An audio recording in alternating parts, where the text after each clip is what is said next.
Larry, j'ai regardé les cibles hier. La plupart se trouvent dans l'ouest de l'Iran, dans une province appelée le Khuzestan. Ils ont attaqué Avaz, Andimesh, Bandar Abbas, Khorramabad, là encore dans l'ouest de l'Iran.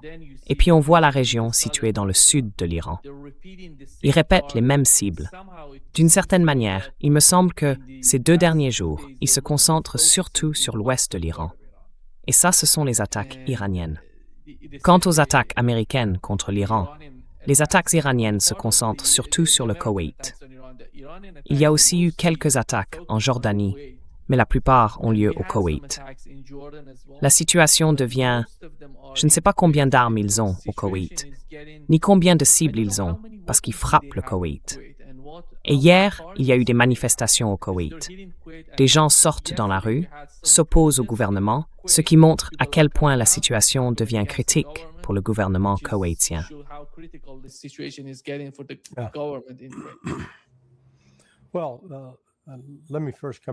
Eh bien, permettez-moi d'abord de revenir sur le cas des bombardiers B-1 pour que tout le monde comprenne bien. Parce que je pense qu'il y a eu, j'ai vu sur d'autres chaînes, de la désinformation. Oh, le bombardier B-1 ne peut pas emporter de bombes anti-bunker. C'est le seul appareil de la flotte américaine de bombardiers capable d'emporter la charge la plus lourde. Il peut emporter une charge plus importante que le B-52. Le bombardier B-2, lui, a environ la moitié de la capacité d'emport du B-1. Donc, le fait qu'ils utilisent des B-1, ce sont les appareils les plus susceptibles, les plus capables d'échapper aux défenses aériennes, y compris au S-400. Ça ne veut pas dire qu'un S-400 ne pourrait pas en abattre un, mais c'est très peu probable.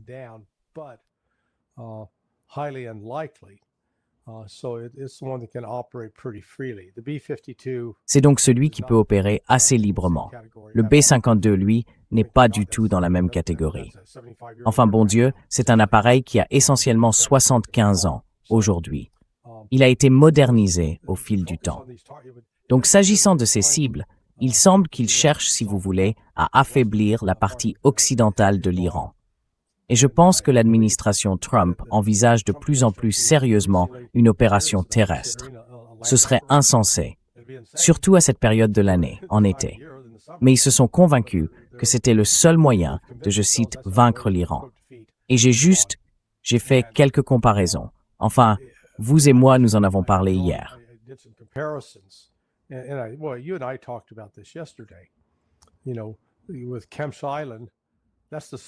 Vous savez, l'île de Keshm a la taille d'Okinawa. Or, si l'on compare avec la Seconde Guerre mondiale, les États-Unis ont eu besoin de 190 000 soldats pour sécuriser Okinawa. Et d'après ce que je comprends de la topographie de l'île de Keshm, elle est encore plus accidentée que tout ce qu'on trouve à Okinawa. Et puis, il y a l'île de Karg. Ironie du sort, l'île de Karg fait presque exactement la même taille qu'Iwo Jima.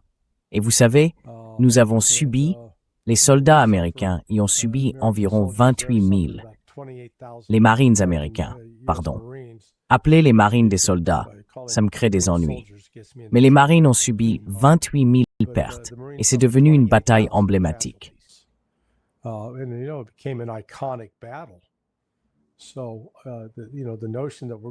Donc, vous savez, l'idée qu'on va essayer de déployer des troupes sur l'une ou l'autre de ces îles, je ne pense pas que ça se transforme en bataille emblématique, pour ainsi dire. Ça pourrait être l'un de ces désastres qui entrent dans l'histoire. Vous savez, à mettre au même niveau que Gallipoli. Le problème, c'est qu'en ce moment, la fièvre guerrière s'est de nouveau emparée de Trump. Et tout dépend, vous savez, du jour où vous lui parlez et du sujet. Un jour, c'est le détroit d'Ormuz. Il faut les affaiblir, et c'est la mission du CENTCOM. Il faut affaiblir les capacités militaires iraniennes pour les empêcher de bloquer le passage de tout navire dans le détroit d'Ormuz.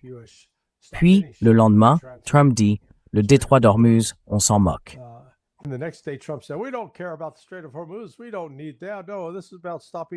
Nous n'avons pas besoin de ça. Non, il s'agit d'arrêter le programme nucléaire iranien. Et puis vous avez dit, bon, si vous arrêtez leur programme nucléaire, qu'est-ce que vous faites donc à bombarder toutes ces positions le long du détroit d'Ormuz et dans le golfe Persique? Donc, ils improvisent au fur et à mesure. C'est ça qui m'inquiète. Vous savez, comme le colonel Wilkerson le sait bien mieux que moi, si vous menez une opération de combat, vous devez avoir un objectif très clair, ce que vous cherchez à accomplir. Et ensuite, pour planifier la réalisation de cet objectif, vous devez réunir toutes les ressources nécessaires. Je ne vois pas faire cela ici.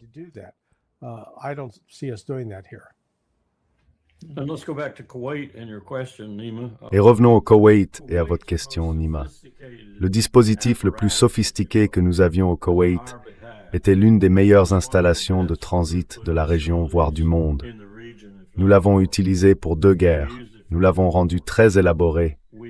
Elle avait pratiquement tout ce dont vous avez besoin pour rassembler les forces, puis les faire avancer vers le théâtre d'opération depuis une position relativement sûre. C'était presque une zone de regroupement pour les opérations militaires où vous n'êtes pas exposé aux attaques ennemies. Vous pouvez tout mettre en ordre. Les ordres opérationnels peuvent être présentés jusque dans le détail, jusqu'au niveau de l'escouade, de l'équipe. Vous pouvez faire tout ce qui est nécessaire avant d'entrer au combat.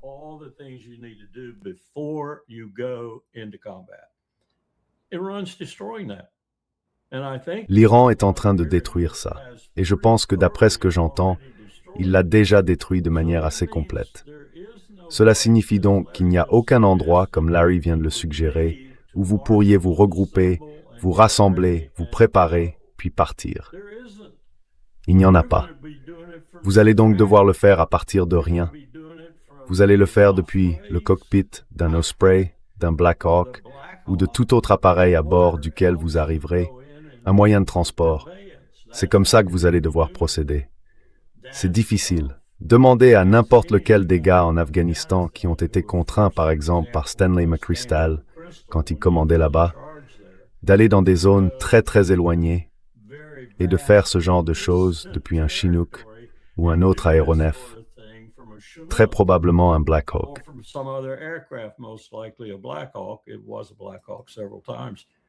C'était à bord d'un Black Hawk à plusieurs reprises. Bon sang, ils se sont fait laminer plusieurs fois parce qu'il faut faire toute la planification, le briefing de l'équipe et tout le reste en route, en quelque sorte, dans l'appareil avec lequel vous arrivez. Vous n'avez pas le temps de descendre au sol, de vous regrouper, de vérifier que tout le monde comprend le modèle de terrain et la carte, et que chacun peut vous refaire le briefing, vous dire exactement quelle est sa composante de mission et comment il va l'accomplir. Vous n'avez pas ça. Boum, vous êtes sur place et vous êtes mort, ou vous brûlez, ou peu importe. C'est pas comme ça qu'on veut mener une opération sur un terrain où l'on n'a jamais mis les pieds de sa vie.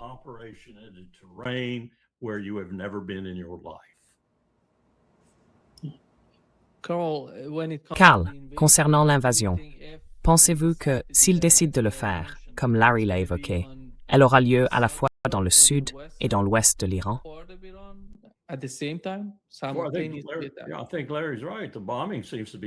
Je pense que Larry a raison. Les bombardements semblent préparer cela.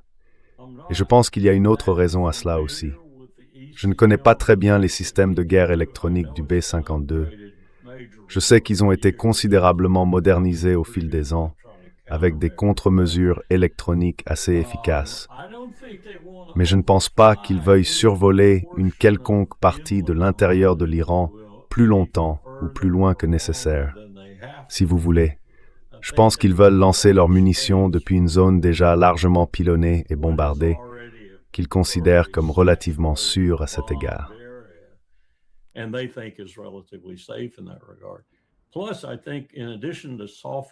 En plus, je pense que, outre le fait de préparer le terrain pour une éventuelle opération terrestre, ils pensent que c'est là que se trouve un nombre considérable de sites de lancement de missiles balistiques. Sur ces, comment était-ce? 1800 000, je crois qu'Ahmadinejad m'avait dit 1800 000, de côtes iraniennes sur le Golfe. Si vous prenez en compte les méandres, les détours et tout le reste, ce n'est pas à vol d'oiseau, c'est le littoral. Quand on regarde ça, je pense qu'ils estiment qu'une grande partie des... Et peut-être qu'ils ont raison. Peut-être que leurs renseignements, les renseignements israéliens, leur disent que c'est là que se trouvent beaucoup des lanceurs qui causent le plus de dégâts. Je n'en sais rien, mais ce serait une autre raison de bombarder cette zone.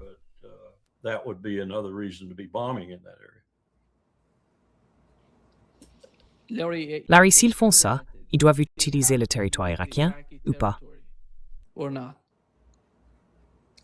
Qu'est-ce que vous voulez dire? L'invasion depuis Stepartats, l'Iran. C'est une invasion terrestre. Oui, enfin. Encore une fois, ils pourraient essayer de... Vous savez, il y a 3 façons, ou 4, de faire entrer des troupes dans un pays. D'abord, vous commencez au sol et vous franchissez la frontière. Donc pour faire ça, oui, il faudrait passer par l'Irak. Mais comme le colonel Wilkerson l'a justement souligné, il n'y a pas en Irak de point de regroupement où l'on pourrait rassembler 200 000, 300 000 soldats. Et rappelons que, pour l'invasion de l'Irak, en 2003, nous avons engagé au départ 165 000 à 170 000 hommes. Ils avaient été regroupés au Koweït et en Arabie Saoudite. We used 165, 170,000 initially, and those were gathered in Kuwait and Saudi Arabia.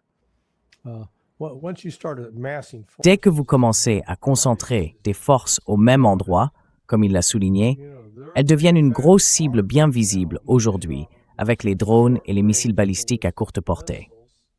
En 2003, ils s'inquiétaient des Scuds, mais les Scuds se sont révélés assez inefficaces. Back in 2003, they were worried about Scuds, but the Scuds were a bit of a dud. They weren't really that capable, and they certainly. Vous savez, ils n'étaient pas vraiment très capables et ils n'étaient certainement pas précis. C'était un peu du tir au hasard. Vous tirez et vous espérez que ça tombe quelque part, sans savoir vraiment où ça va atterrir. Donc il reste une opération amphibie où l'on débarque des troupes depuis des navires. L'armée de terre peut effectuer des débarquements amphibies, mais les marines, c'est censé être leur spécialité. Vous n'allez pas faire entrer des navires dans le golfe Persique en passant le détroit d'Ormuz pour faire ça. Donc le seul endroit où ils pourraient le faire serait vers Chabahar. Et il ne reste alors que 2 options. Larguer des parachutistes ou les acheminer par avion, les faire atterrir, puis les voir sortir en masse par l'arrière de l'appareil. Mais là, vous vous heurtez tout simplement à la logistique. Combien de soldats, avec ce qu'on appelle leur chargement de combat, c'est-à-dire entièrement équipés de nourriture, d'eau, de munitions, de fusils ou de mitrailleuses, de grenades à main, de tout ce dont vous aurez besoin pour aller au combat. Environ 80 kilos. Oui. Enfin, c'était l'une des choses qu'ils imposaient quand j'ai suivi le cours paramilitaire de la CIA. Ils avaient affaire à un groupe de personnes qui n'avaient pas l'expérience du Vietnam, et ils voulaient s'assurer que chacun comprenne ce que cela représente de demander à quelqu'un de porter un chargement de combat. Donc, on devait en porter un. Quand vous avez environ 45 kilos sur le dos et que vous devez gravir et redescendre des montagnes en peinant, ce n'est pas facile. Mais le nombre total de soldats équipés en charge de combat qu'un simple C-130 peut transporter n'est que de 92, 96. Pour un C-17, je pensais que ce serait bien plus. C'est 126, du moins d'après les sources que j'ai consultées.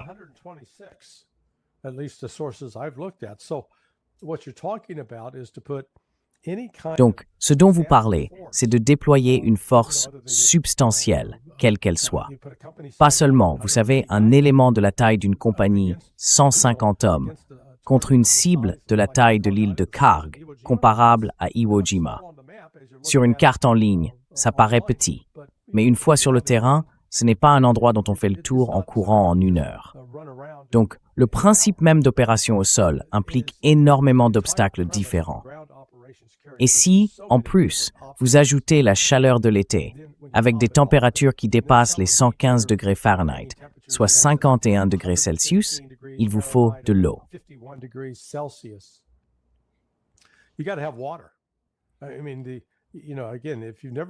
Je veux dire, encore une fois, si vous n'avez jamais été confronté à une telle chaleur en portant une lourde charge, vous ne pouvez pas comprendre à quel point on transpire.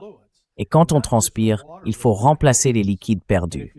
Pas seulement avec de l'eau, mais avec des électrolytes. Sinon, on n'est plus en état de combattre. Alors, comment les ravitailler? Disons qu'ils ont 2000 hommes au sol. C'est énormément d'eau, sans parler du poids à lui seul. Vous allez faire quoi? La parachuter. Et tout cela suppose que nos avions peuvent entrer et sortir librement de cet espace aérien, et que l'Iran ne va rien faire. Franchement, du point de vue de la planification militaire, c'est un cauchemar.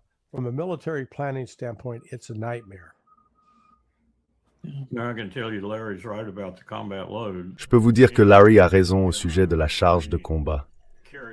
Tout bon GI ou Marine transporte 2 fois ce que le tableau d'organisation et d'équipement dit qu'il est censé porter. Ils emportent des munitions supplémentaires pour mitrailleuses, des obus de mortier en plus, davantage d'eau, et j'en passe. Ils vont transporter toutes sortes de choses supplémentaires. Donc quand le poids augmente comme ça, vous avez encore davantage besoin d'eau, surtout dans un environnement de très forte chaleur. Et Larry a raison. Où allez-vous la trouver? Comment allez-vous l'acheminer jusqu'aux troupes sans vous faire massacrer? Ça n'a tout simplement aucun sens.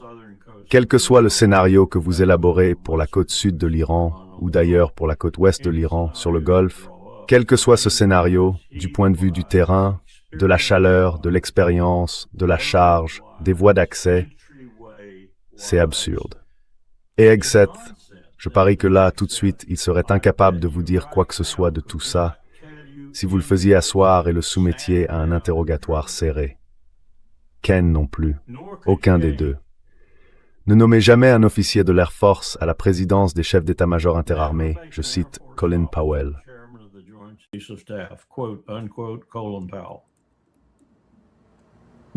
Oui, parce que le champ de bataille est au sol, pas dans les airs. Exactement. Exactement. Tout ce que les officiers de l'Air Force savent faire, c'est qu'est-ce qu'on voit en ce moment? Larguer des bombes. Je ne dénigre pas les officiers de l'Air Force. Ils ont leur place sur le champ de bataille. Mais en tant que soldat, en tant que GI, et en tant qu'homme ayant passé 12 ans chez les Marines, je vais vous dire ceci tout de suite. Et c'est au moins la philosophie des Marines. Il faut des gens dans les airs qui comprennent ce qui se passe au sol. Parce que si les gens dans les airs ne comprennent pas ce que ce Marine vit au sol, vous n'aurez pas d'appui aérien rapproché. Vous n'aurez pas un bon soutien aérien de manière générale et vous allez perdre. Et je ne sais pas à quel point on s'en est éloigné. Mais dans l'armée de terre, je sais qu'on a une Air Force au sein même de l'armée. Donc ça, c'est un autre problème. On a des pilotes d'Apache qui traversent l'océan et mettent leurs patins dans l'eau.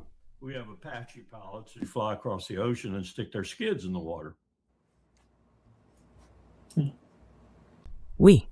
Le fait est que la guerre en Ukraine dure depuis on approche des 5 ans de guerre. Et au fond, on ne voit pas tant que ça l'armée de l'air intervenir en Ukraine.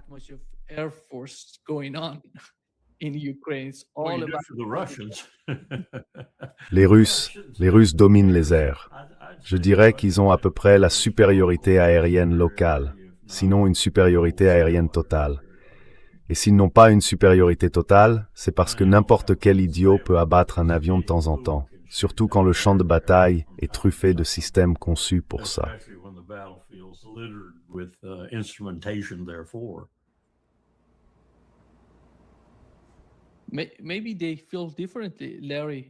Peut-être qu'ils voient les choses autrement, Larry. Comment vous l'interprétez? Parce que d'habitude, l'administration Trump regarde même ce que Joe Biden a fait au Yémen et se dit « Ils ne font pas du très bon travail au Yémen. Nous, on va procéder à notre manière. » Et ils y sont allés. Peut-être qu'en ce moment, face à l'invasion, ils diraient « Non, nous aurons notre propre méthode pour envahir l'Iran. Et nous le ferons essentiellement avec l'armée de l'air ou avec un petit groupe de forces au sol. »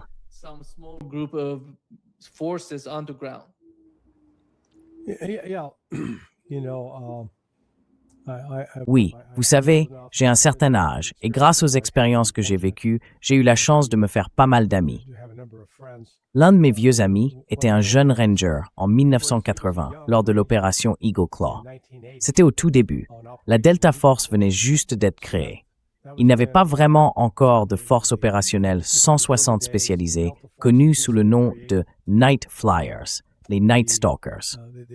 C'est une unité d'hélicoptères conçue pour transporter les forces d'opération spéciales. Elle n'était pas encore réellement en place, ou alors elle en était vraiment à ses tout premiers débuts.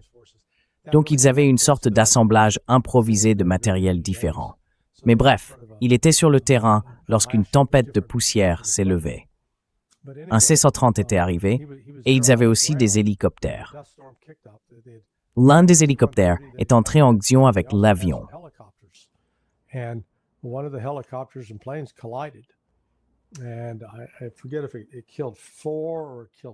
Et j'ai oublié si ça en a tué 4 ou 6. Mais ils ont dû annuler l'exercice à ce moment-là. Ils n'en avaient pas assez. Ils ont dû annuler l'opération. Elle était conçue pour mener un sauvetage des otages à Téhéran. Et nous avions aussi, il y avait des membres d'une unité qui s'appelait à l'origine Lisa, et eux aussi étaient sur le terrain à Téhéran, prêts à aider pour le transport et ce genre de choses. Mais, vous savez, l'opération a échoué. Mais vous savez, je connais ces gens depuis des années, et je connais nos capacités en matière d'opérations spéciales. Et écoutez, ce sont des gens extraordinairement compétents.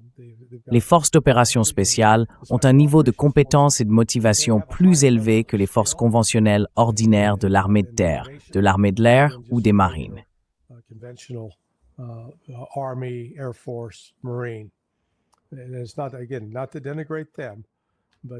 Encore une fois, ce n'est pas pour les dénigrer, mais ces gens qui sont passés par ces différents processus de sélection, ils sont à un autre niveau.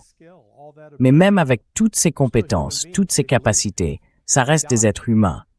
Ils saignent, ils meurent, et ils ont besoin d'eau. Ils peuvent peut-être supporter un inconfort physique plus longtemps que la personne moyenne. Mais au bout du compte, on ne peut pas échapper à son corps. Le corps se dégrade. Et ils n'ont pas de capacité magique pour résister à la chaleur.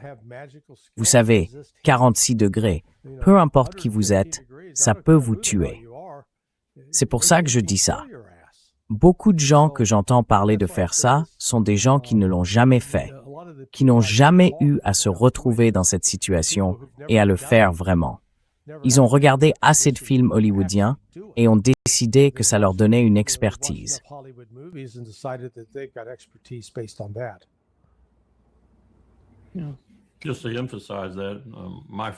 Juste pour insister là-dessus, l'ancien officier exécutif de ma compagnie mécanisée a commandé le 160e régiment d'aviation des opérations spéciales. Et je peux vous dire que cela a été démontré de façon assez concluante au Venezuela, d'après ce qu'on m'a présenté. Ils sont très bons. Ils sont extraordinairement meilleurs que ce groupe hétéroclite de gens rassemblés pour Eagle Claw dans les déserts iraniens. Nous avons tiré beaucoup de leçons de tout ça, mais il vous dirait aussi qu'ils ne sont pas Superman. Même s'ils peuvent le revendiquer et l'afficher sur des logos ou autres, ils le savent. Ce sont des gens intelligents, probablement les plus intelligents de l'armée.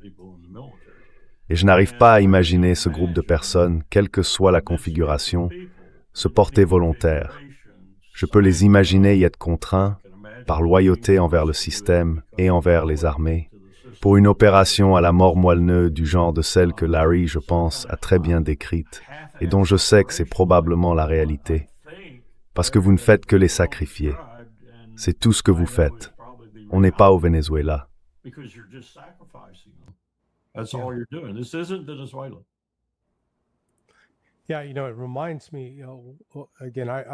Oui, vous savez, ça me rappelle. Là encore, j'ai eu de la chance. J'ai eu des mentors dans la vie. Il y en avait 2. L'un d'eux était le dernier O6, le dernier colonel à avoir commandé le Sokent. Il a pris sa retraite environ 1 mois avant la guerre du Golfe, en 1990. Il a essayé de reprendre du service, mais Schwarzkopf le détestait. Il s'appelait Larry Dugan. Et Dugan a en fait rédigé le JOPS, toute la planification. Je veux dire, c'est lui qui a écrit ce foutu truc. Discuter avec lui, c'était comme discuter avec un érudit talmudique. Et puis il y avait mon supérieur direct au département d'État, Dominic Richard Aloysius Gannon, un colonel des marines à la retraite. Il avait commandé le 5e régiment de marine et fait 2 missions au Vietnam. Ces 2 hommes ont vraiment compté dans ma formation et dans ce qu'ils m'ont appris.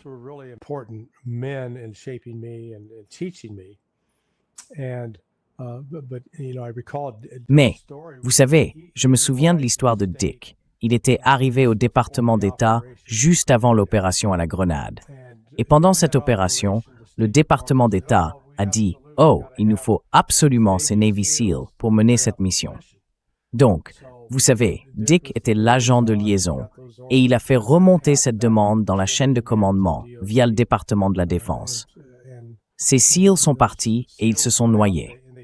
Alors, quand Dick a reçu la nouvelle, il est retourné auprès du groupe de travail du département d'État, voir les responsables du groupe. Enfin, c'était les plus hauts responsables du département d'État à l'époque. Et il a dit, « Écoutez, il y a eu, vous savez, voilà le résultat. Donc, ils vont envoyer une autre équipe. » Et les gens du département d'État ont dit « Ah, on s'en fiche, ce n'est pas grave. » Et il a presque fallu le retenir, tant son insouciance à l'égard de la vie des soldats, des marines et des marins était flagrante, rien qu'à travers ça. Il donnait des ordres, sans comprendre le coût humain au bout de ces ordres. Et ça m'est resté toutes ces années. Mon Dieu, ça remonte maintenant à presque 40 ans. You know, good God, that's now almost 40 years ago.